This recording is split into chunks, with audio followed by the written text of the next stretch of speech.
सगळ्यात आधी आपल्या दर्शकांपर्यंत बातम्या पोहोचवणारे एकमेव चॅनल, बातम्यांच्या सर्वात आधी अपडेटसाठी आजच आमच्या यूट्यूब चॅनलला सबस्क्राईब करा।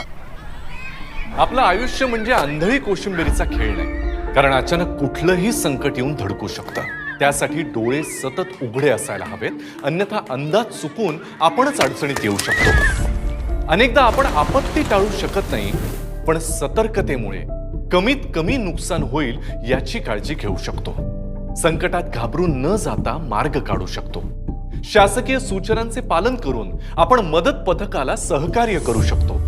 आपत्तीविषयी सतर्कता वाढावी आणि आपत्ती व्यवस्थापन सोयीचे व्हावे म्हणून शासनानं मौसम, मेघदूत, सचेत, भूकंप हे ॲप्स विनामूल्य उपलब्ध केले आहेत। त्यांचा वापर करा। सतर्कतेमुळे जीवितहानी बरोबरच वित्तहानी सुद्धा टळू शकते। प्रसंगावधान राखा, योग्य कृती करा। आपत्ती व्यवस्थापन, आयुष्याचे संवर्धन। आपत्ती व्यवस्थापन, मदत व पुनर्वसन विभाग, महाराष्ट्र शासन।